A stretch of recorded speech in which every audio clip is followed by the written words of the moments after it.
Buenas tardes, mi nombre es Fran Rodríguez. Quiero darle la bienvenida al Museo Americano de la Diáspora Cubana, más conocido como el Museo Cubano. Hemos recibido a este grupo de NACAE, al cual me honra ser miembro de él, en varias ocasiones. Y hoy estamos muy entusiasmados porque el tema es muy interesante para los que hayan estudiado economía.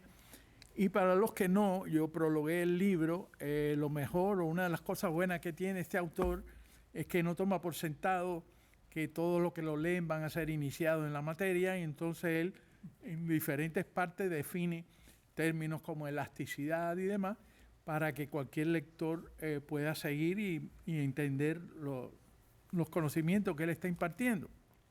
Y obviamente también nos honra tener al doctor Sanguinetti, aunque sea por video, y obviamente a nuestro veterano Bahía de Cochinos y gran autor del libro que más se vende para la enseñanza del español en Estados Unidos, arriba, ¿verdad? Entonces, pues, bienvenidos y adelante. Yo soy amigo personal del autor, Alfredo González Gómez Samper, pero amén de eso, lo admiro mucho por el trabajo que ha realizado. Te dejo con...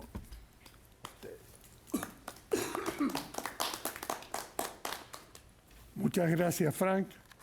Es mi placer presentarles a ustedes a Alfredo Gómez Samper, el autor de este importante libro desde el que vamos a hablar hoy. Gómez Samper nació en La Habana en 1949, se graduó de licenciatura en Historia de la Universidad de La Habana y obtuvo el grado de candidato a doctor en Historia de esa universidad. Más tarde se graduó de licenciatura en Economía de la Universidad de La Habana.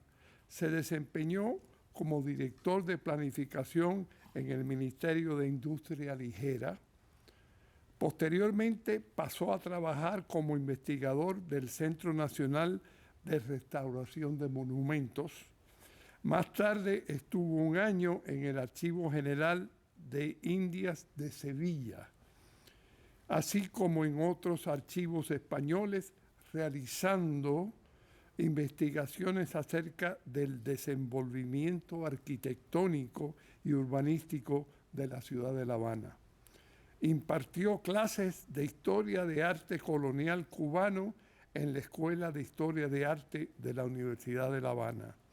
En 1985 salió definitivamente de Cuba para México y desde 1987 radica en los Estados Unidos, donde ha trabajado como contador en empresas privadas y para el gobierno del estado de la Florida hasta su jubilación.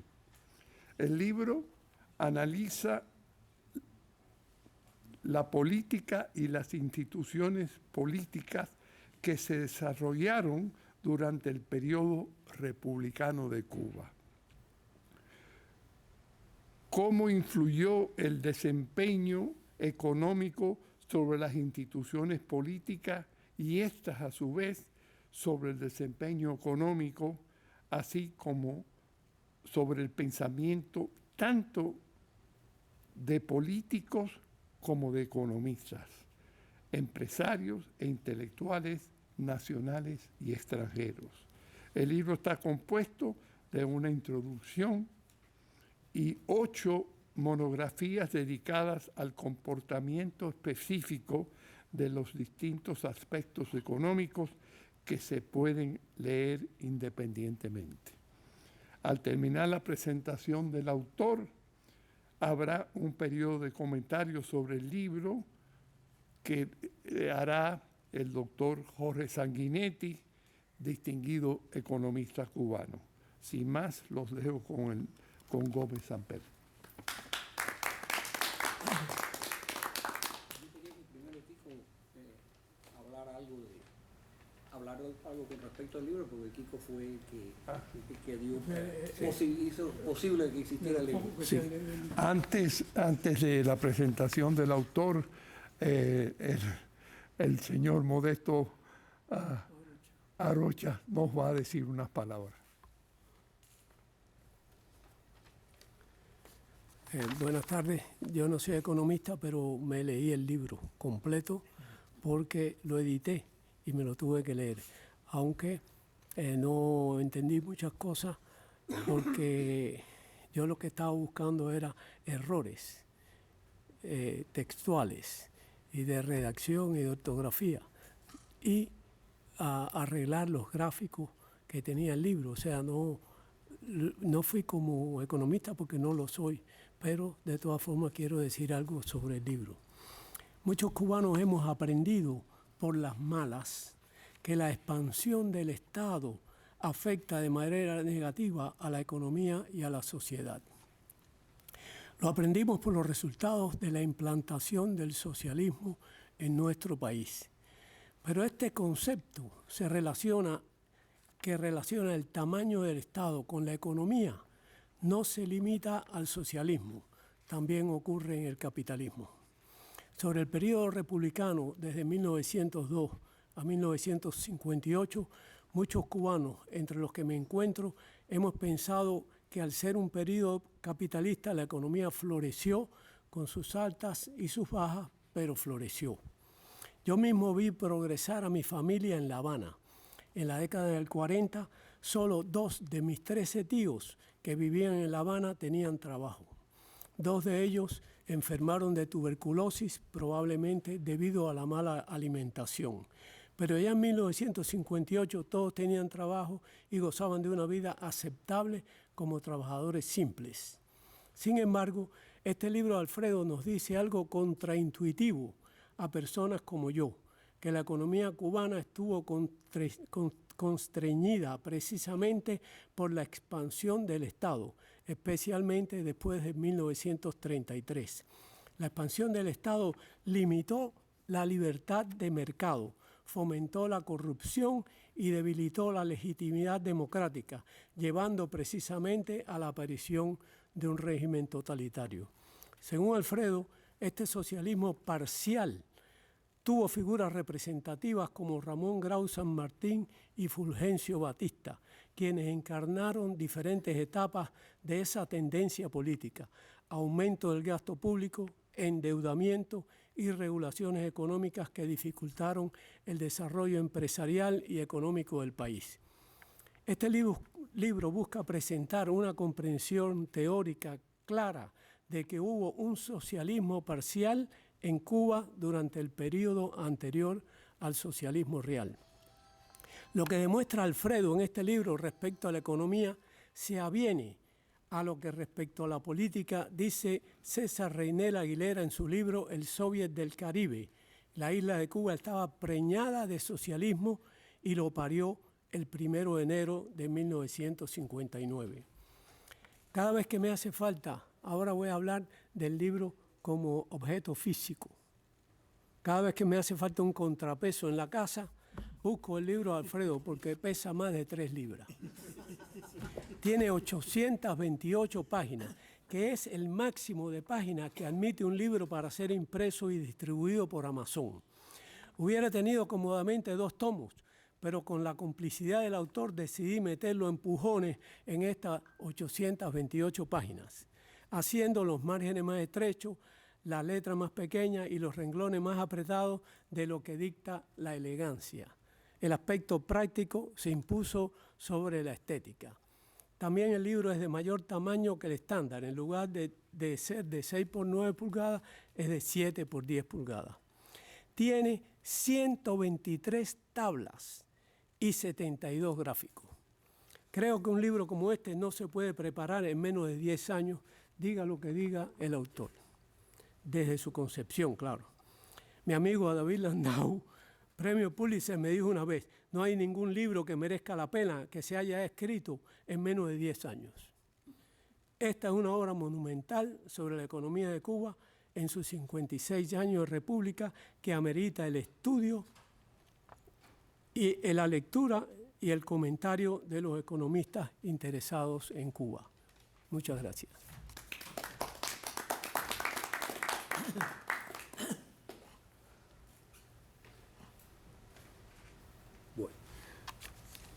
Buenas tardes para todos, muchas gracias por estar aquí. Primero yo quiero agradecer al Museo Cubano, especialmente a Fran Rodríguez, que fue además de eso el prologuista del libro, y a Irma López, que hicieron posible en gran parte el que estemos aquí haciendo este evento.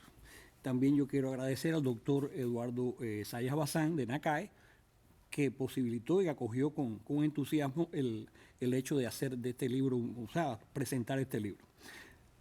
Al doctor Jorge Sanguinetti, que está presente y que va a hablar y que tuvo la gentileza de leerse este libro y para poder participar en este evento como comentarista. Y a Modesto Arocha, Kiko Arocha, que es el editor del libro, con todo el trabajo que pasó. Sin más, entonces, vamos a pasar a la presentación. Para que el relato del pasado logre en propiedad este cometido, es preciso que la historia deje de ser una simple recapitulación de acontecimientos. Es necesario incorporar al análisis las contribuciones que puedan aportarnos las ciencias sociales, y en especial la economía, como una forma de construir un referente teórico capaz de dar sentido al conjunto de datos a nuestra disposición. El propósito de este libro es una aproximación diferente al análisis de la historia de la República de Cuba y su sistema económico capitalista, a través de las relaciones entre la economía y las instituciones políticas. O sea, tratamos de explicar la historia desde la perspectiva de la economía política de Cuba en el espacio de tiempo comprendido entre 1902 y 1958. La economía política,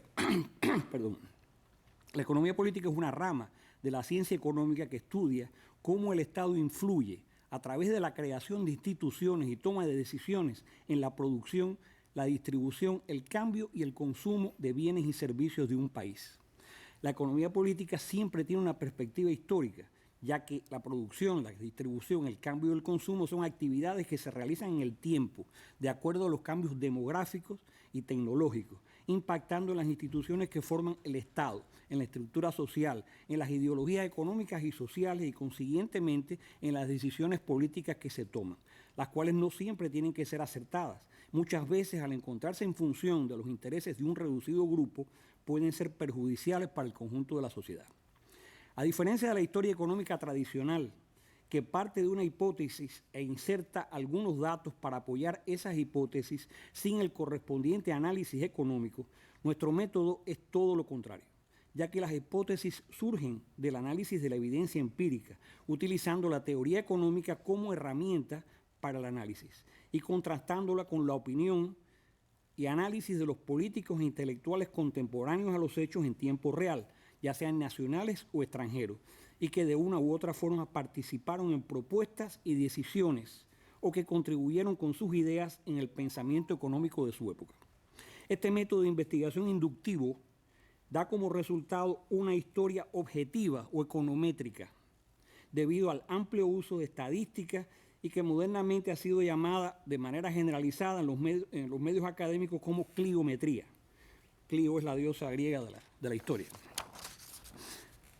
Partiendo de la base de que la clave para comprender la historia se encuentra en entender el cambio de las instituciones, en este libro nos proponemos analizar la evolución del conjunto de instituciones más importantes que conforman el sistema capitalista de la Cuba republicana, cómo cambiaron y por qué. El capitalismo es un sistema económico y social que se define básicamente por 6 características. Primero, un sistema legal apoyando los derechos de propiedad individual y libertad de poseer, comprar y vender propiedad privada. Segundo, intercambio de mercancías y mercados basado en la existencia de dinero. Tercero, propiedad privada sobre los medios de producción por las empresas y los individuos, produciendo bienes y servicios para la venta con motivo de ganancia. Cuarto, la mayor parte de la producción se realiza separada del autoabastecimiento. Quinto, existencia generalizada de trabajo asalariado y empleo de contratos. Y sexto, un sistema financiero desarrollado con instituciones bancarias y el uso de crédito con propiedad como colateral. En un sistema capitalista se crean instituciones que promueven la eficiencia, la innovación y la libertad económica, y también dentro de él se generan desigualdades económicas y sociales. Las instituciones principales del capitalismo son propiedad privada, que es el derecho de poseer y controlar los recursos y los frutos del trabajo. Segundo, la libertad de mercado, las decisiones son tomadas por privados, no por el Estado. Y tercero, la libre competencia.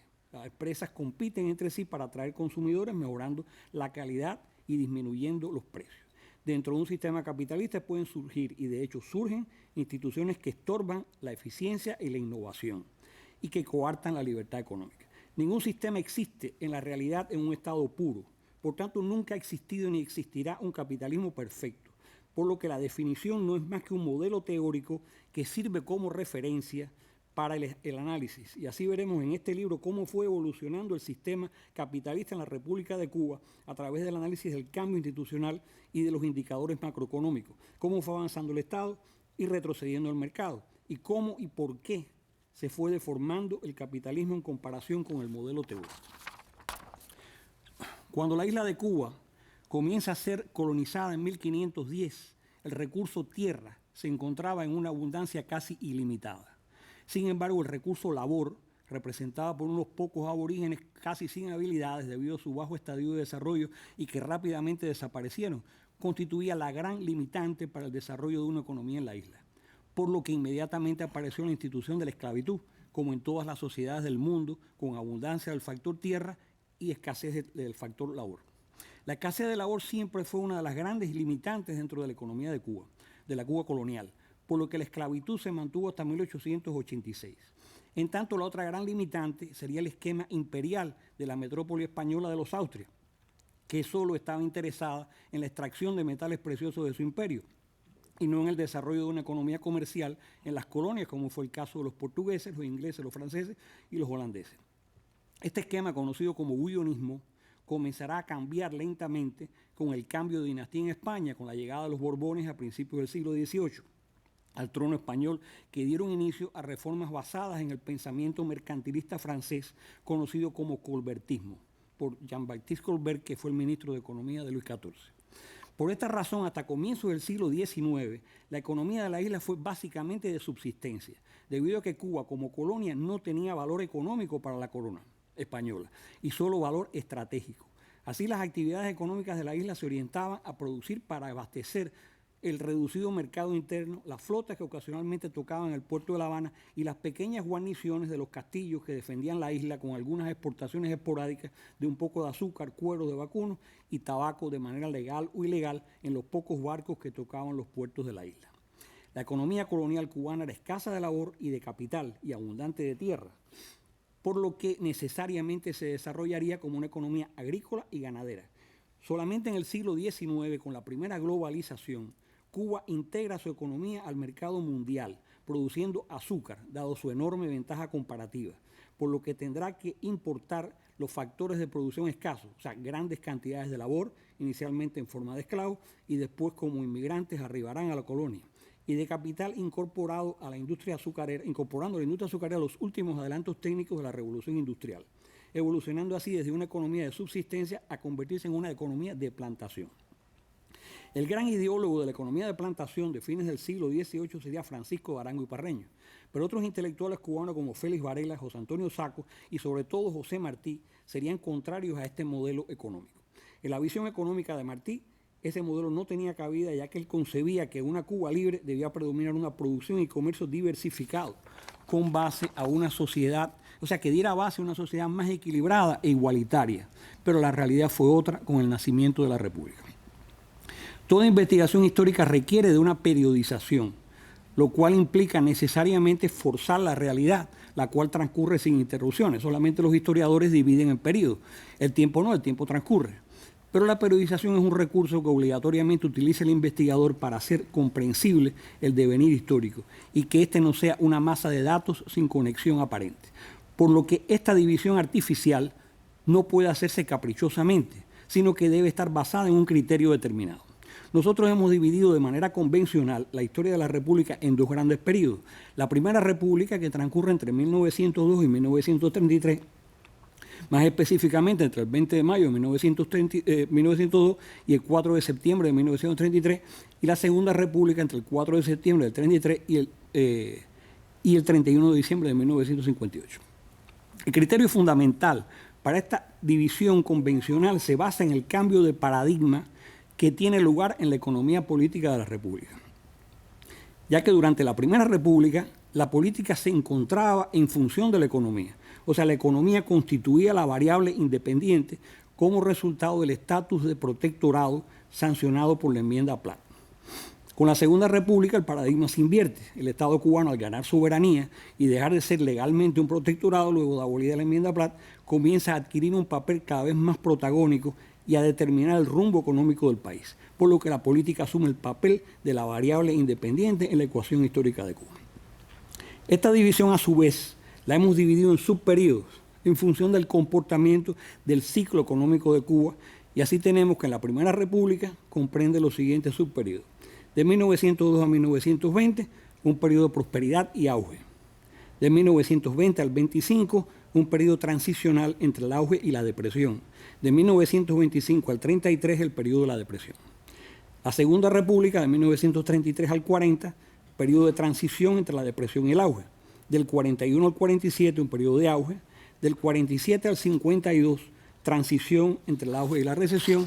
Y del 52 al 58, un periodo de recesión subyacente.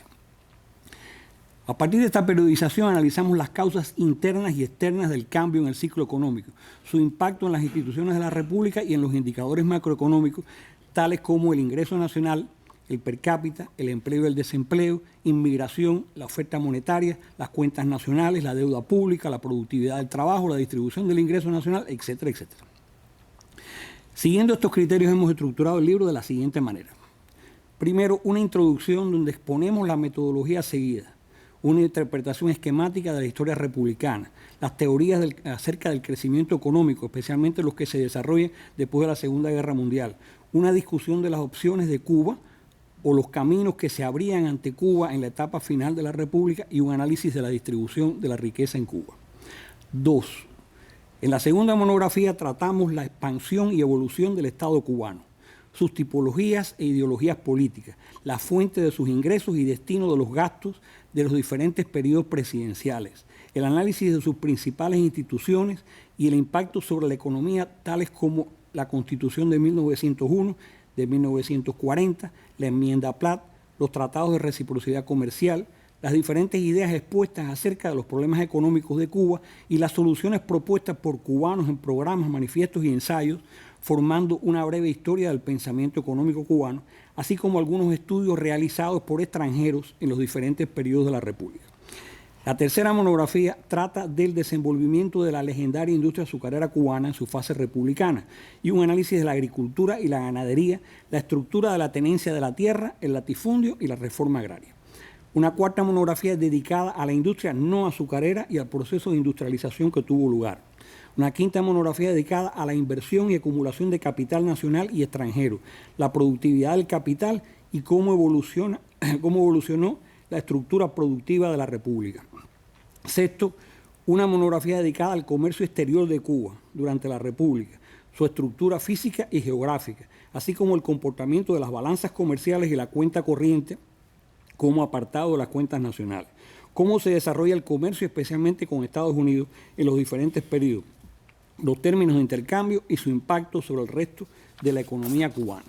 Séptimo, una monografía dedicada al dinero y la banca en Cuba, los diferentes sistemas monetarios, las reformas monetarias, la oferta y la demanda de dinero, la inflación y la deflación y su impacto en el desarrollo de las instituciones financieras y el Banco Nacional de Cuba, el nuevo orden monetario internacional surgido después de la conferencia de Bretton Woods en 1944, las diferentes ideologías monetarias y el comportamiento de la balanza de pago de las cuentas nacionales.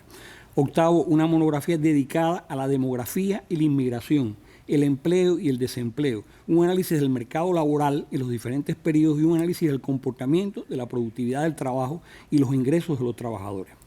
Y noveno, una monografía dedicada a la distribución del ingreso nacional, cómo se distribuyó entre el trabajo y el capital, una aproximación al consumo y el mercado interno y un análisis de la estructura social al final de la República, así como los indicadores del desarrollo humano de Cuba. A partir de 1959, el Estado capitalista cubano comenzó a ser sustituido por un Estado socialista. Pero esto no significaba que no hubieran otras alternativas, aunque los historiadores marxistas, al tener una concepción teleológica de la historia, justifican el socialismo de Cuba planteando que era el único camino que se podía seguir después del 58. Existiendo opciones alternativas, ¿por qué se escogió la que resultó ser la más funesta? Es una de las grandes interrogantes de la historia de Cuba. que a pesar de múltiples aproximaciones aún se mantiene sin respuesta satisfactoria y posiblemente nunca dicha pregunta sea respondida, pues la complejidad de la historia en todas sus variantes siempre se encuentra mucho más allá del alcance de la mente humana, por lo que solo existirán aproximaciones, cada una con su grado de veracidad. El modelo económico de plantación, que fue el modelo económico predominante en la Cuba republicana, se encontraba obsoleto y estancado a fines de la década del 58 dentro de los marcos de una economía capitalista, ya que no era capaz de generar crecimiento económico y entraba en un proceso de disolución.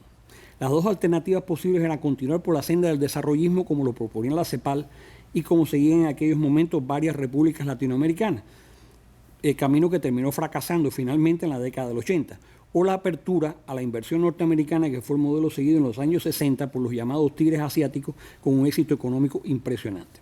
En ambos casos eran necesarias reformas institucionales, pero como todos sabemos, Cuba siguió por la vía de mantener el modelo económico de plantación, el cual encontró una tercera oportunidad al aparecer un nuevo cliente, que fue la Unión Soviética, como soporte de un sistema político y social socialista, lo que también implicó una reforma institucional radical. La historia moderna de Cuba se movió en un contrapunteo entre dos ideologías económicas. Sin azúcar no hay país, como planteaba José Manuel Casanova, que representaba la ideología de la élite plantadora, la llamada sacarocracia, y que sus orígenes se remontan a Francisco de Arango y Parreño a fines del siglo XVIII, llegando hasta Fidel Castro. En el otro extremo de la ideología a la que se adhieren, o sea, en el otro extremo de la historia, está la posición de por culpa del azúcar no tenemos país, como planteara José Comayón Gamena, ideología a la que se adhieren en su momento economistas como Gustavo Gutiérrez, Felipe Pasos o Raúl Cepero Bonilla, etc., y cuyo origen puede rastrearse en los intentos diversificadores del intendente de Hacienda Alejandro Ramírez a principios del siglo XIX, seguido por figuras como Félix Varela, José Antonio Saco y José Martí. La ideología antiplantacionista siempre fue afín a la forma de pensar durante la República de la burguesía industrial, los intelectuales nacionalistas y amplios sectores de las clases medias.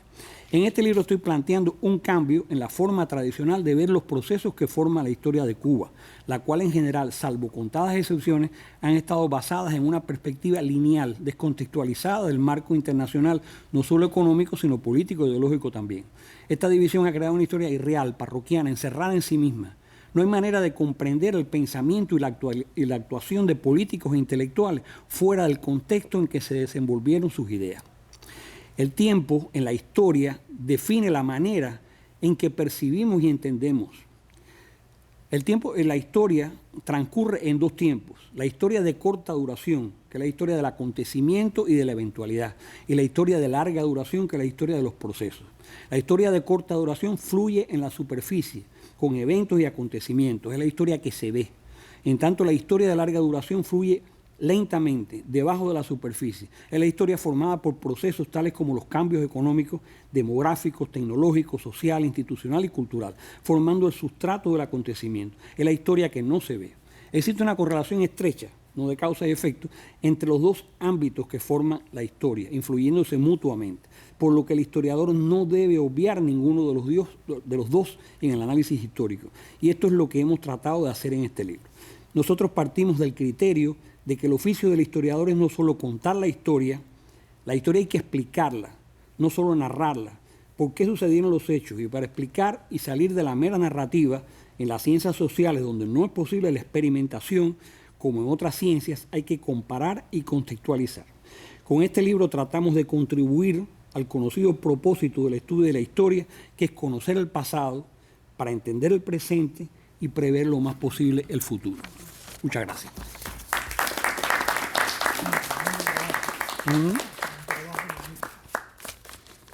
Ok, gracias. Yo quería pasar esto. Esto es un gráfico. Estos son dos gráficos. Sí. Estos son dos gráficos. Les voy a dar uno a cada uno. En uno está el ciclo del per cápita de Cuba a paridad de poder de compra del dólar del 2011. Y en el otro está el comportamiento con respecto al per cápita norteamericano a paridad de poder de compra del 2011, que compara a Cuba con Venezuela. Hago la comparación con Venezuela porque la economía de Venezuela es muy parecido, casi igual a la economía cubana, en el sentido de que exporta una sola mercancía y toda su economía está en función de la exportación de una sola mercancía. A mí me parece que tiene ¿cómo se llama esto? Que es muy relevante porque vemos cómo se va acercando, cómo Cuba tiene un momento en que el azúcar deja de ser ese motor económico y entra en un proceso, en una fase de estancamiento. Si hay alguna, o sea, dentro de las preguntas, pues me pueden preguntar acerca de... Explica el bache que hay en Venezuela. El bache que se ve en Venezuela en el año 43. El bache que se ve en Venezuela en el año 43 es una situación muy específica. Los alemanes habían llegado, el año 43 estamos en plena Segunda Guerra Mundial, y los alemanes habían llegado con sus submarinos al Caribe y estaban hundiendo barcos en el Caribe, y los americanos, hasta que no pudieron organizar el sistema de convoyes para custodiar a los barcos que iban con petróleo, azúcar, etcétera, en convoyes en los cuales participaron varias fragatas cubanas, se produce ese bache. Los americanos pararon la importación de petróleo durante el año 43. Es la explicación que hay con respecto a esa caída que se ve de pronto. Entonces... Bueno, ahora el doctor Jorge Sanguinetti va a reaccionar a los comentarios de Gómez Sampera. Jorge. Bueno, primero que nada quiero agradecerle a Eduardo Saya Bazán que me haya invitado para comentar el libro de Gómez Sampera. Lo primero que tengo que hacer es felicitar a Gómez Sampera por un esfuerzo heroico de compilar un libro, hacer un libro sobre la economía de la República de Cuba de 1902 a 1958.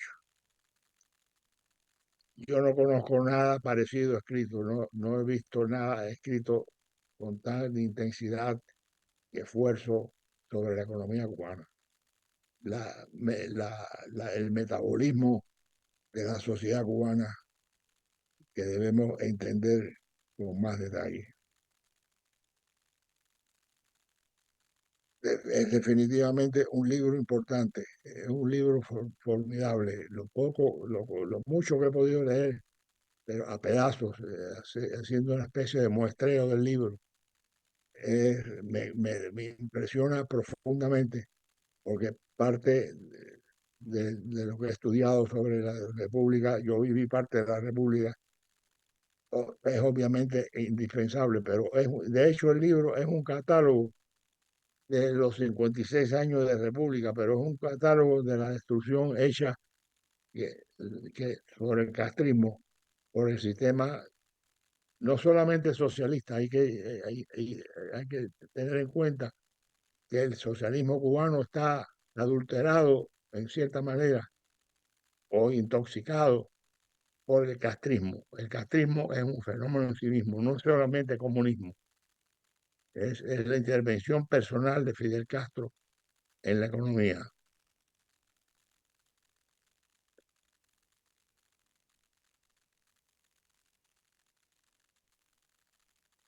Gómez Sampera es evidencia del talento que existe en Cuba. Y es un error desconocer el talento que existe todavía en Cuba, está escondido, pero de pronto se descubre y aparece un tesoro. Y el trabajo de Gómez Sampera, la dedicación de Gómez Sampera a este estudio es encomiable y debe ser reconocida. La economía cubana, cuando pueda reconstruirse, probablemente se diferencia de la República. O sea, el estudio de Gómez Sampera es tan vasto que cubre rincones inexplorados de la historia de Cuba, de la historia económica de Cuba. Y esta es una lectura, es importante señalar también que es una lectura importante, no solamente para economistas. Este no es un libro para economistas. No sé cuál era la intención original de Gómez Sampera, pero si no era escribir un estudio para economistas solamente, creo que no lo era. Creo que era un intento de hacerlo mucho más amplio para el público. Pero definitivamente yo le señalo el hecho de que el libro no es necesariamente, no es un libro técnico sobre economía, es sobre economía política y sobre la historia de la economía cubana.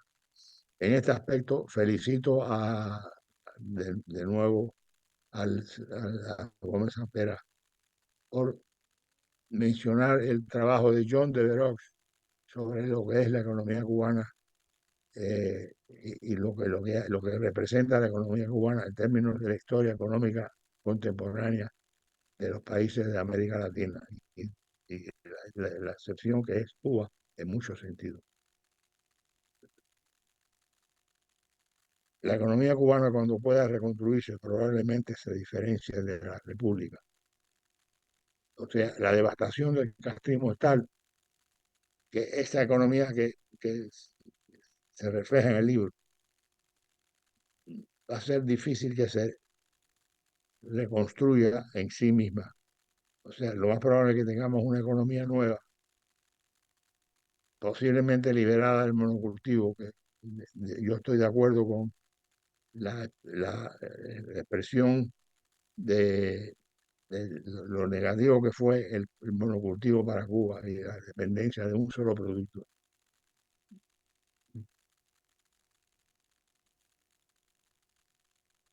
En cualquier caso, el libro de Gómez Sampera debe servir como una base para discusiones organizadas sobre el futuro de Cuba y cómo superar la devastación castrista. Cuba está en peligro de desaparición como cultura o como nación. No lo podemos subestimar. Es importante tener en cuenta que el gobierno actual, por omisión o por comisión, está siguiendo una ruta suicida, donde no tenemos una visión del futuro. Aparece realmente negro y muy indefinido. La economía del futuro de Cuba va a ser muy distinta, debe ser muy distinta a la economía que Gómez Sampera refleja. Sin embargo, el libro de Gómez Sampera sirve para discutir y abrir la discusión sobre las alternativas que hay hoy para el futuro de Cuba. No se debe subestimar. Creo que es altamente complejo y tiene mucho que discutir para discusiones organizadas, muy serias, sobre el futuro de Cuba y las alternativas que existen. De nuevo quiero felicitar e insistir en que el libro debe ser leído. Mi crítica principal al libro es que es muy pesado. Por eso me ha costado mucho trabajo estudiarlo. Pero creo que he estudiado bastante el libro, he leído bastante el libro y no encuentro crítica ninguna de su tamaño. Pero el contenido, la calidad y el esfuerzo enorme en consultar una vasta literatura y su propio conocimiento de Cuba hace que el libro sea indispensable, es un libro indispensable y sumamente útil para el futuro de los estudios sobre Cuba. Lo felicito de nuevo y espero que se pueda unir a la Asociación para el Estudio de la Economía Cubana, ASCI. Muchas gracias. Gracias a ti. Gracias a ti por tu comentario, Jorge. Ahora vamos a abrir a preguntas y respuestas del público. Por favor. Yo primero, antes de que empezaran las preguntas, yo primero quería aclarar que el libro realmente es grande, pero yo traté de que traté de dividirlo en 9 monografías, que cada una de ellas se puede leer independientemente de las otras. O sea, que facilitar la lectura en ese sentido. O sea, que no sea necesario leer el primer capítulo, leer el segundo capítulo y el tercero, ¿no? Son aspectos diferentes. Lo que sigue una línea argumental, que es esta división en ciclos, esta división en periodos. Pero realmente el libro se puede leer de manera independiente. O sea, no es necesario. Me interesa cómo evolucionó el dinero en Cuba. Ahí hay una monografía. Me interesa cómo fue la industria azucarera en Cuba. Ahí está. O sea, he tratado de que eso se hiciera. Y como dice el doctor Sanguinetti, el libro no fue escrito con el propósito de que fuera exclusivamente para economistas. El libro fue escrito para todas las personas que tengan algún interés en la historia de Cuba, porque trato de dar una explicación de cómo, a partir del análisis económico, cómo funcionaron las instituciones en Cuba. O sea que sí, es un libro de economía, pero es un libro también de historia de Cuba. Básicamente es un libro de historia de Cuba. Y se hace grande también porque hay determinados conceptos económicos que trato de explicar. O sea que no es un libro para economistas que yo daría por sentado de que realmente saben acerca de estos conceptos. No, sino se trata de explicar de manera sencilla conceptos económicos tan básicos como puede ser la elasticidad de la demanda, como pueden ser las ventajas comparativas, como puede ser la ley de Gresham. O sea, toda una serie de cosas que son... trato de que sean relativamente fáciles de entender dentro del contexto de la explicación que se da. Y ahora me preguntan todo lo que quieran. Adelante. Sí. En esta gráfica del per cápita de Cuba, sí, se demuestra cómo va descendiendo el per cápita de Cuba y cómo va aumentando el de Venezuela.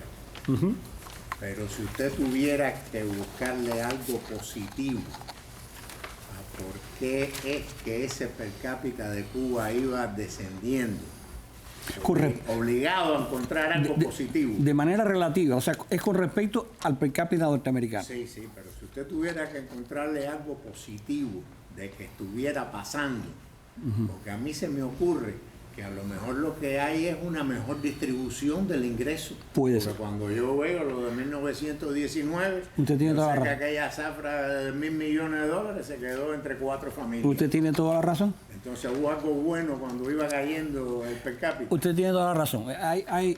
Yo hago un análisis de la distribución del ingreso nacional en Cuba. El ingreso nacional en Cuba y una comparación de cómo ese ingreso nacional, cómo hay va cambiando la estructura social de Cuba. La estructura social de Cuba se hace más igualitaria, a fines de la República se hace más igualitaria. La clase media se agranda, o sea, hay una distribución más equitativa y hay todos los indicadores que miden el índice de desarrollo humano, que yo también lo analizo ahí, lo comparo con los 20 países latinoamericanos.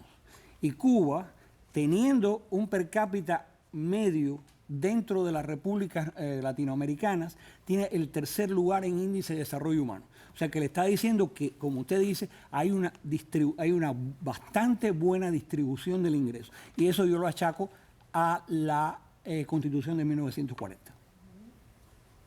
Ahí está explicado en el libro, hay un capítulo. Gracias. Usted tiene razón en lo que me está diciendo, es evidente. Bueno, puede encontrar algo negativo en ese ascenso que tiene Venezuela. En Venezuela, sin embargo, el índice de desarrollo humano, teniendo el per cápita más alto de América Latina, el índice de desarrollo humano está por debajo del de Cuba. Eso le está diciendo a usted que la distribución del ingreso es realmente muy, muy desigual. En Venezuela se está creando una oligarquía y una clase media también, por una oligarquía ahí, por el número, por el gráfico le está diciendo que se está creando una oligarquía poderosísima y la distribución del ingreso es muy, muy mala. muy mala. Sobre todo en la época de Pérez Jiménez, fundamentalmente en la época de Pérez Jiménez. O sea que lo que usted plantea es exactamente lo que sucedió. Pregunta. Sí. ¿Tiene que ver el hecho de que en Cuba estamos hablando de azúcar y en Venezuela de petróleo un factor importante en eso? Sí. Hay un libro muy famoso de un historiador norteamericano que se llama Roland T. Ely, que se llama Cuando reinaba su majestad el azúcar. Aquí podemos ver en estos gráficos cuando reinaba su majestad el azúcar hasta los años 20. Pero a partir de los años 30 empieza a reinar su majestad el petróleo. Empieza a caer el precio del azúcar mundial y empieza a subir el precio del petróleo. En Venezuela, en los años 20, se hacen los descubrimientos de los yacimientos de Maracaibo y empieza una inversión, sobre todo la ESO Standard Oil, una inversión intensa en Venezuela. En el año 1920, Cuba tenía la mayor cantidad de inversión directa norteamericana de todos los países de América Latina, en el año 1920.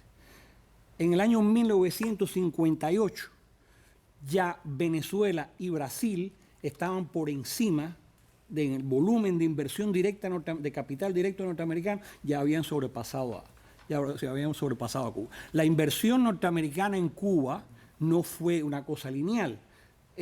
Después con la Gran Depresión empieza a caer y cae hasta el año 43, 44 y después se empieza a recuperar un poco en los años 50, pero nunca llega a los niveles de los años 25 o 26. Fueron los años tope del volumen de inversión directa norteamericana. Y el volumen de inversión directa norteamericana fundamentalmente estaba dirigido al azúcar, a los centrales azucareros. Uh-huh. Este señor tenía una pregunta. Sí. No, era puramente metodológico. Uh-huh. ¿Tú construyes los índices de desarrollo humano para el periodo? No, los índices, Sí, porque el índice de desarrollo humano es el índice de desarrollo humano está compuesto por el per cápita, está compuesto por la esperanza de vida y está compuesto por el nivel de alfabetización. Yo lo construyo para toda América Latina a partir de esos indicadores de los diferentes países y hago una tabla. Donde ubico el primer lugar lo tiene Argentina, el segundo lugar lo tiene Uruguay, el tercer lugar lo tiene Chile, el tercer lugar lo tiene Cuba y Chile está por debajo de Cuba. en el año 50. En el año 58. El índice de desarrollo humano es muy importante porque a veces uno está acostumbrado a pensar en los per cápitas. Y hablamos del per cápita, el per cápita no habla de la distribución del ingreso. Usted puede tener un enorme per cápita y 3 o 4 familias se lo cogen todo, como pasa en los países árabes, por ejemplo. ¿Qué diferencia hay entre Cuba y Uruguay y Argentina en ese momento? La diferencia, dentro del índice de desarrollo humano. Sí, ese que tú construyes. Bueno, Cuba tiene un... Me refiero en términos relativos. Es decir, la impresión que yo tengo es que evidentemente Chile también, pero sobre todo Argentina y Uruguay tenían o debieron tener. Sí. Dice, no existe formalmente. Sí, están por encima de Cuba. Índices de desarrollo humano muy superiores al resto de América Latina. Sí, lo tienen. Y a Cuba, o sea que un poco que el temor que tengo es que ese es casi como un consuelo. No. El hecho de que estábamos en tercer lugar es un consuelo. No, mire, yo hago una ponderación. Yo construyo esa tabla a partir de una ponderación. Yo le doy un número a cada uno de esos indicadores. Por ejemplo, Cuba, yo digo, bueno, los 3 indicadores per cápita. Argentina tiene el 2. Uruguay tiene el 4. Cuba tiene el 10. Lo mismo hago con cada uno de los otros indicadores y sumo al final. O sea, es una tabla ponderada. una tabla ponderada, y Cuba, a pesar de ser uno de los factores dentro del índice de desarrollo humano, el per cápita de Cuba no es de los más altos. Sin embargo, el nivel de esperanza de vida de Cuba es de los más altos y el nivel de educación es de los más altos dentro de América Latina. Aquello de que había 400.000 analfabetos, porque 80% No, de la población, eso no existió. El 25% de la población de Cuba era analfabeta. 25% de la... Si bien no recuerdo, 23.7% de la población de Cuba. Pero en aquella época el analfabetismo era enorme. Pero en Argentina y en Uruguay No, lo era. no. En Argentina y en Uruguay no lo eran. Incluso en la misma Chile no lo eran.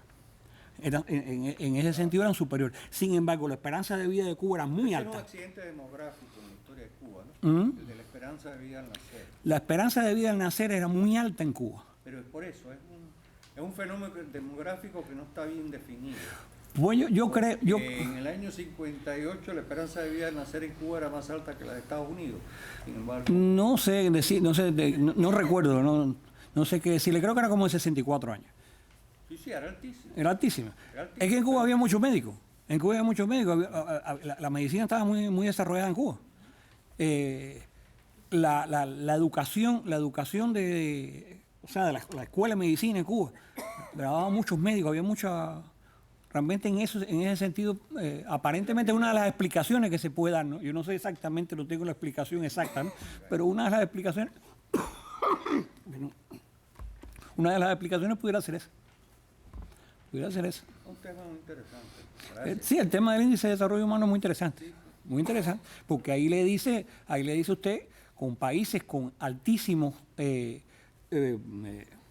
altísimos per cápita, sin embargo tienen unos niveles de analfabetismo muy altos, tienen unas esperanzas de vida muy bajas. ¿Qué está pasando? Que se lo está cogiendo, 3 o 4 gente se están cogiendo todo el dinero. ¿Tú no calculas Gini? No pude calcular Gini. No traté, pero no tengo la información, no tenía la información de poder calcular el índice Gini en América Latina. Me hubiera gustado, traté de hacerlo, pero no puedo inventarlo tampoco. Porque hay cosas que son estimados. Yo tengo que hacer en algunas ocasiones estimados porque y eso es necesario, porque tengo que hacer extrapolaciones para llegar a determinados porque no todo existe, no todo está, no todos los datos existen. Entonces a veces hay que hacer estimaciones y extrapolaciones para llegar a determinadas conclusiones. Ese es el trabajo de la estadística. Volviendo al tema de la industria azucarera, Uh-huh. ¿por qué si usted estima que estaba en declive Uh-huh. prácticamente? ¿Por qué Julio Lobo, que no sabía nada de la industria azucarera, en el año 58 compra en $34 millones Hershey Uh-huh. y llevaba 30 años comprando centrales azucareros? Sí. Porque este otro medio bobo de Zaguala Grande en el año 57 compró los 3 centrales de allá en Guantánamo, que era la Guantánamo Sugar de Wall Street. ¿Y por qué la familia Falla Gutiérrez desde los años 30 y pico compraron la mitad de los centrales que eran americanos? Porque esa gente estaba equivocada. No lo entiendo. No, el problema es el siguiente. La compra de centrales azucareros, después de durante la Segunda Guerra Mundial, los cubanos empiezan a comprar centrales azucareros. Los centrales azucareros que se compran generalmente son centrales azucareros no norteamericanos. La industria azucarera norteamericana, en Cuba, en el año 37 es prácticamente la misma que en el 58. Los americanos vendieron pocos centrales. Los centrales que se vendieron generalmente fueron centrales españoles, centrales franceses, había un central holandés, canadiense, ingleses. Esos fueron los que pasaron a formar parte de propietarios cubanos durante esa época. Lo que pasa es lo siguiente, que Julio Lobo compra centrales, porque el gran negocio de Julio Lobo no era producir azúcar, era vender azúcar. Julio Lobo era un broker, realmente Julio Lobo era un broker. Y mientras más azúcar él tuviera en la mano, más él podía influir en los precios. Ese era el gran negocio de Julio Lobo. Él trató en varias ocasiones, él era contrario a el cártel azucarero que se había creado con la ley de coordinación azucarera. Porque ¿qué pasaba? Que ese cártel estaba sosteniendo a toda una serie de centrales ineficientes, porque como se repartían en cuotas, los centrales más productivos estaban prácticamente sosteniendo a los centrales ineficientes. Si él lograba, y él sabía, que se iba en un momento determinado a liquidar ¿cómo se llama esto? La ley de coordinación azucarera, él comprando centrales, él iba prácticamente a quedar dueño de la industria azucarera de Cuba. Es un proceso complejo, pero ya le digo, mientras más azúcar tuvieras en la mano, aparte de eso, las ventas de azúcar estaban muy constreñidas. La cuota azucarera norteamericana no pasaba de 2,5 millones de toneladas. Los acuerdos de Londres de 1953 permitieron a Cuba llevar al mercado mundial otras 2,5 millones de toneladas. El precio que daban los americanos era superior al precio del mercado mundial. Entonces, esta gente, los grandes azucareros de Cuba, lo que estaban esperando era monopolizar completamente la industria azucarera de Cuba. Comprar los ingenios que pudieran ser ineficientes, porque como el ingenio ineficiente estaba produciendo en base a que los otros ingenios eficientes estaban prácticamente sosteniéndolo, porque cogían las cuotas, los ingenios pequeños cogían las cuotas mayores, porque se trataba de sostener esos ingenios dándole las cuotas completas de producción. Y entonces esa era la estrategia de esta gente, comprar ingenios que eran ineficientes, que eran los que podían trabajar con cuotas completas, y cuando se acabara la ley de coordinación azucarera, pues sencillamente se quedaban como unos cuantos dueños, aparte de los centrales americanos, se quedaban como dueños de la industria azucarera. Esa era la esperanza de Julio Lobo. Hay varios artículos que yo cito ahí de Julio Lobo que aparecen en la revista Cuba Económica y Financiera, hablando de eso.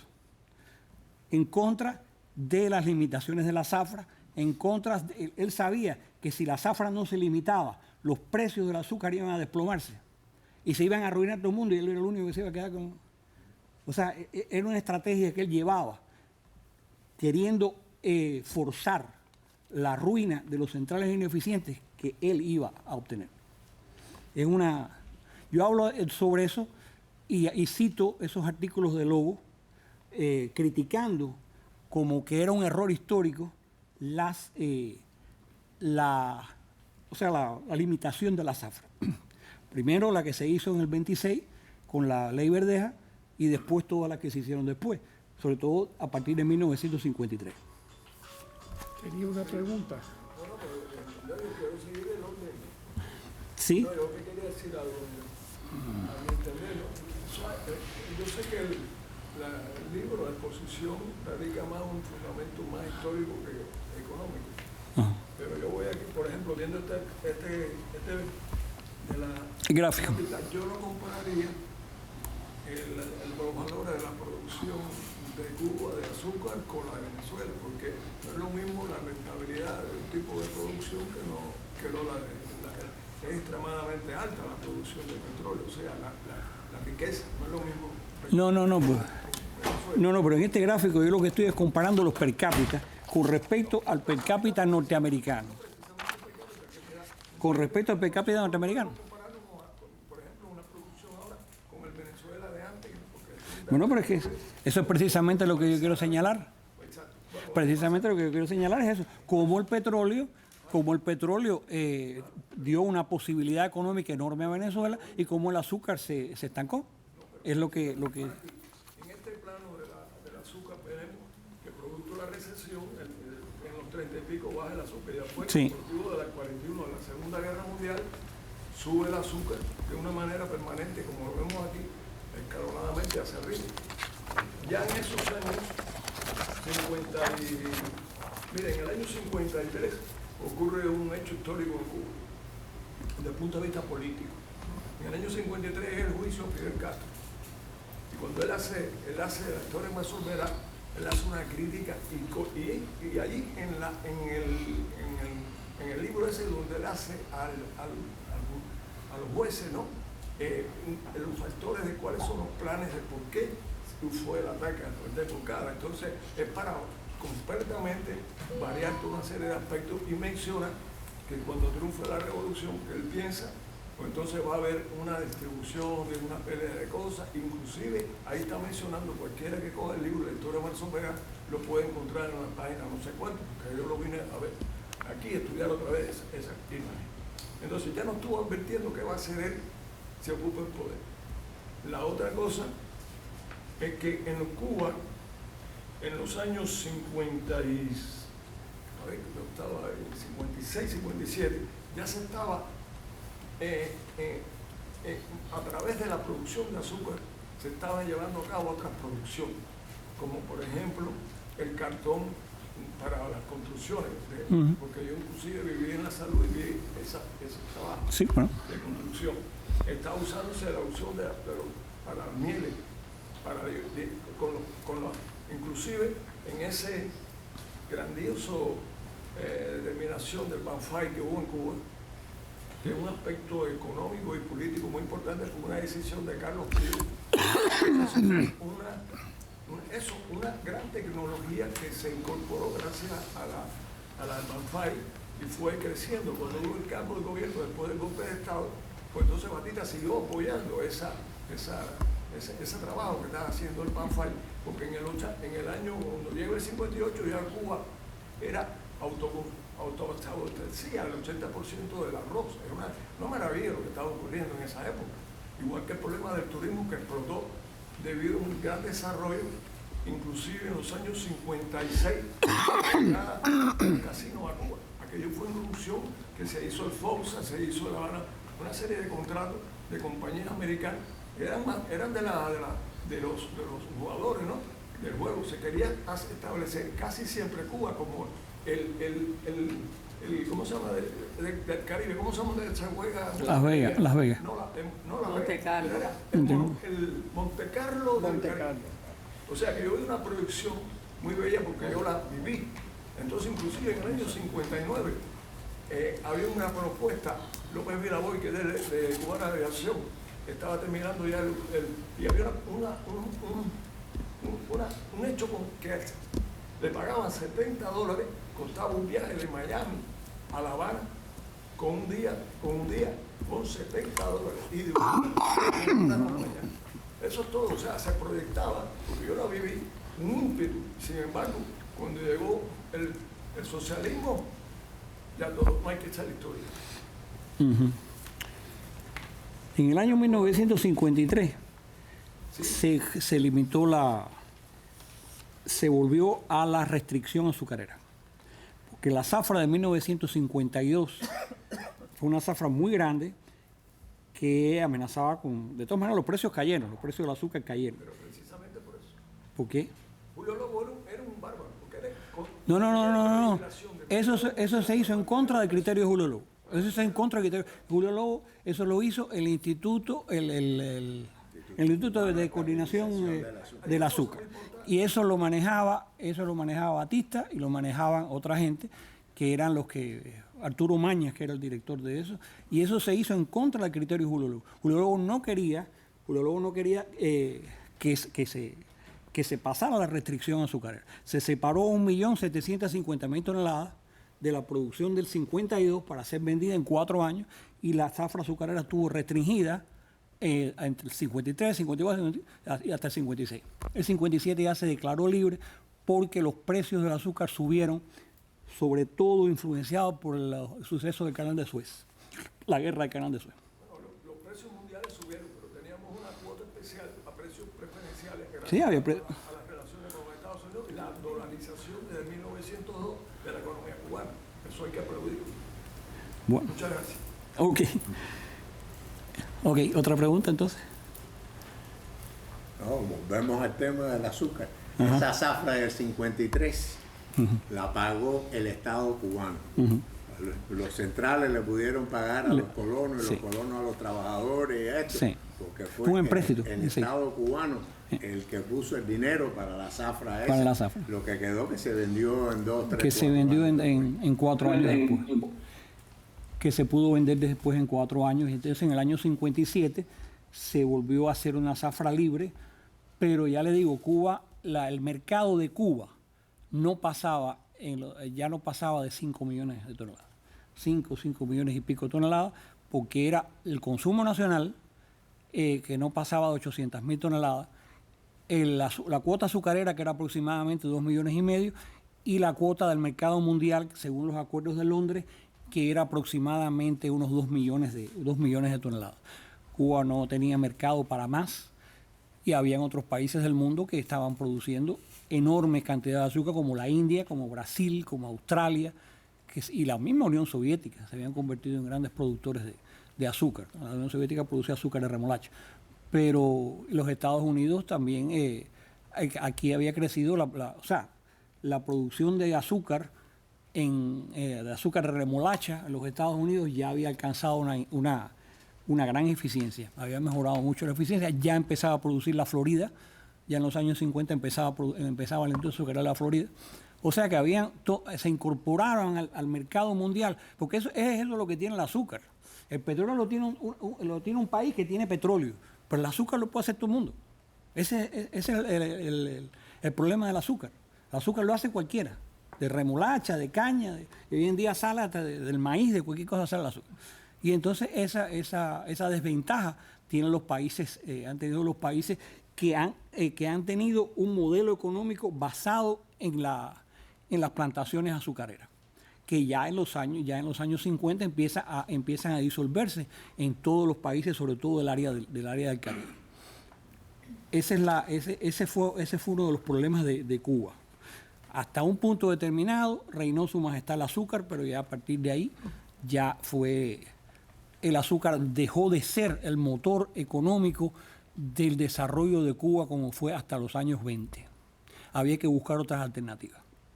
Alternativas que no se encontraron. Porque la estructura económica de Cuba no se industrializó. Creció un poco, pero no se industrializó. Cuba se convirtió en los fines de los años 50 más en una economía de servicio que en una economía de producción industrial ni agrícola. O sea, lo que realmente creció fueron los servicios. Entre ellos, los servicios, se puede hablar también del turismo. Yo hablo también ahí de lo que es la industria turística. Perdón, pero tienes que reconocer el níquel. No. El níquel formaba parte de la reserva estratégica de los Estados Unidos. Los Estados Unidos explotaban las minas de níquel cuando ellos querían. Eso no estaba en producción constante. Eso estaba ahí. Y los Estados Unidos, como era parte de la reserva estratégica de los Estados Unidos, las plantas de MOA y de la Nicaro no producían constantemente níquel. La producción minera de Cuba era muy baja en los años 50, muy baja. Y usted pudiera reconocer que los azucareros cubanos tenían razón en su optimismo, porque debido al crecimiento de la población mundial que empezó en 1960 hasta la proyección de las Naciones Unidas, que va a seguir creciendo hasta el 2183, y mientras más personas hay en el mundo, más azúcar se consume. Usted no piensa que aquel optimismo que siempre tenían los azucareros de que el precio iba a ser mejor y la zafra iba a ser más grande, se hubiera justificado perfectamente en los 70, en los 80, en los 90, más adelante? Es que el problema del azúcar, el azúcar ha estado siempre sometida a coyunturas internacionales, determinadas coyunturas internacionales, guerras, revoluciones. O sea, la Primera Guerra Mundial produjo un boom extraordinario de la producción azucarera, porque se destruyó la industria azucarera de remolacha europea. La Segunda Guerra Mundial, igualmente. En el año 1923, por ejemplo, suben los precios del azúcar. ¿Por qué suben los precios del azúcar? Porque Francia ocupa el Rin en Alemania para obligarlos a pagar la deuda de guerra que le habían metido en el Tratado de Versalles. Esa coyuntura, en un lugar tan lejano, produjo un alza de los precios, pero los precios después se cayeron. La crisis del canal de Suez en el 56 hizo que los precios del azúcar crecieran en el año 57. O sea, son cosas muy coyunturales, porque el problema es que muchas áreas se van incorporando a la producción de azúcar con relativa facilidad. Y el azúcar tiene un problema que es de una demanda muy inelástica. La demanda de azúcar es muy inelástica. Y entonces eso da lugar a que cuando los precios suben, la inversión va hacia el azúcar. Pero cuando llega un punto la producción, los más ineficientes quedan fuera. Sí, pero es que cuando usted ve eso... Que no es el caso, perdón, de la demanda, por ejemplo, del petróleo. La demanda del petróleo es una demanda muy, muy elástica, muy elástica. Si usted ve eso cada 5, cada 10 años, sí va a ver los picos. Pero si usted ve los últimos 60 años, sí. El crecimiento ha sido estable en el largo, más del 2% anual. En el largo plazo, sí. Hoy en día la libra de azúcar, bueno, también hay que ver la inflación, ¿no? También hay que descontar la inflación. Porque hoy en día los precios de la libra de azúcar son como 20 y pico, 30 centavos. No sé cuánto cuesta la libra de azúcar hoy en día en el mercado mundial. En el mundial 20, en el americano 40. 40.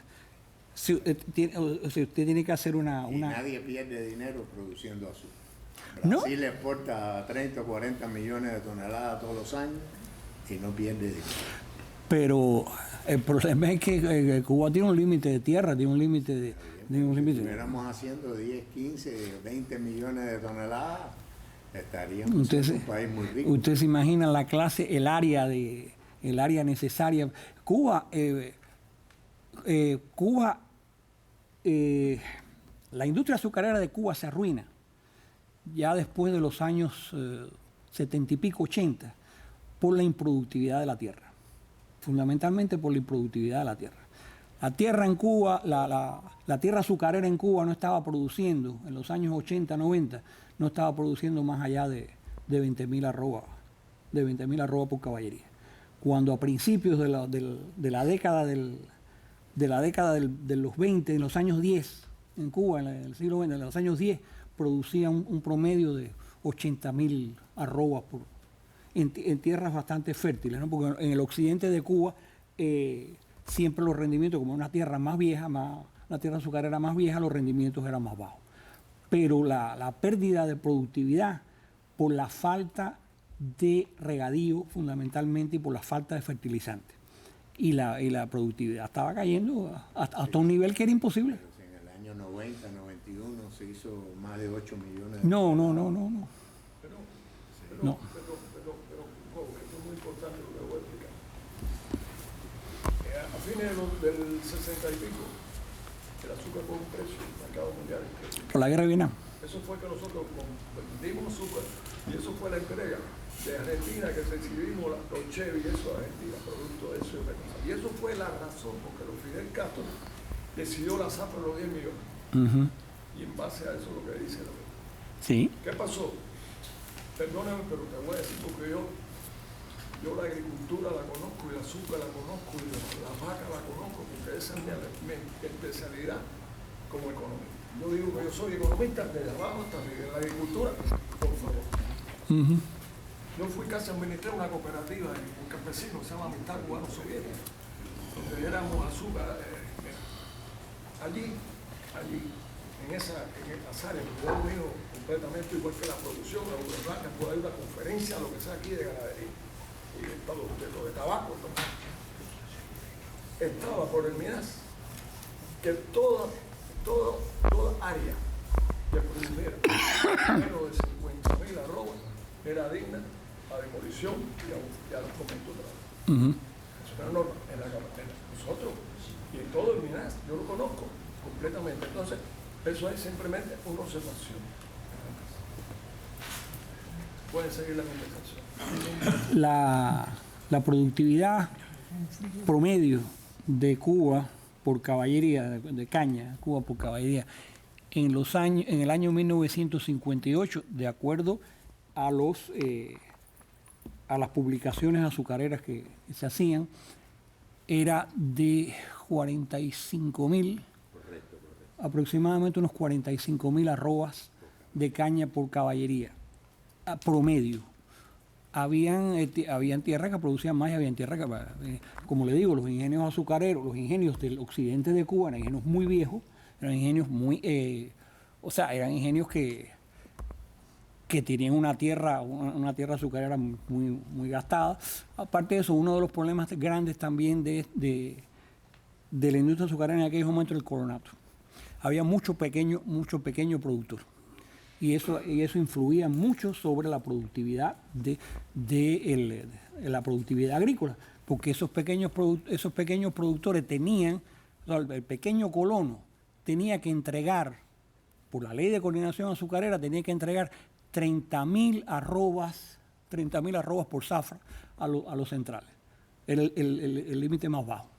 Y ya en aquellos momentos prácticamente los colonos, la tierra de los colonos no llegaba a una caballería, o sea, del pequeño colono como promedio prácticamente no llegaba a una caballería.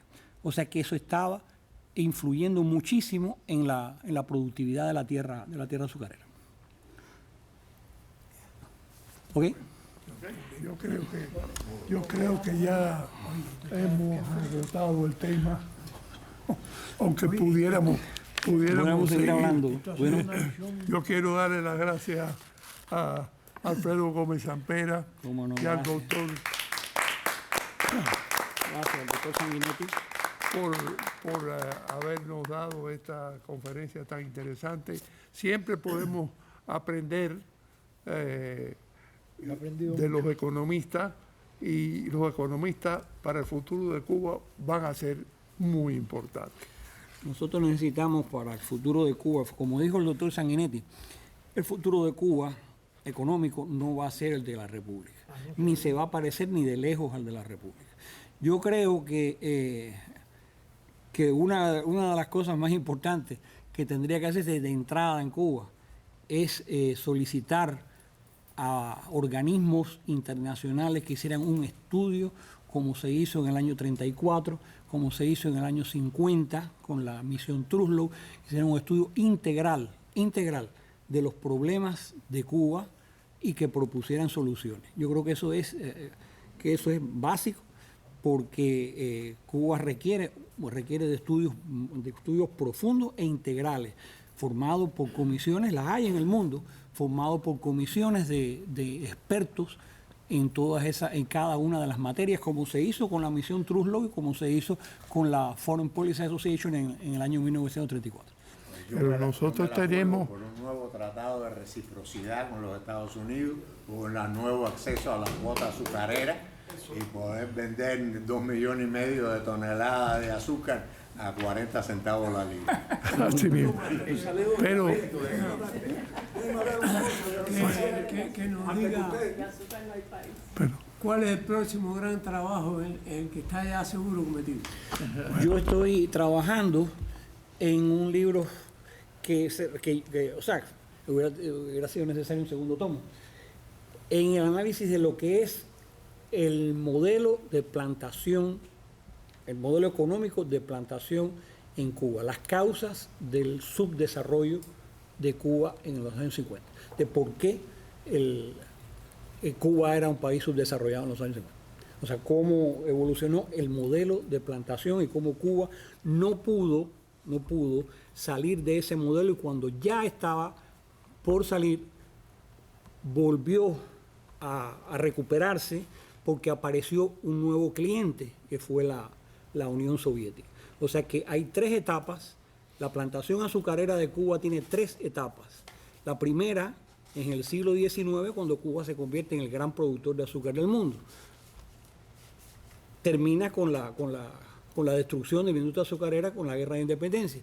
Pero ya después, con la República, viene una segunda etapa de auge del modelo de plantación azucarera, que dura hasta el año más o menos 20 y tanto. Y después el tercer periodo de la plantación, que dura hasta el año 2000, o sea, que fue la plantación bajo el régimen socialista. Ese es bueno, pues esperamos entonces ese libro para el futuro. Es un libro pequeñito porque ya no tiene explicaciones de conceptos económicos, ni mucho menos. Bueno, pues muchísimas gracias por la asistencia de ustedes. Entonces, bueno, aquí está el libro para poder... para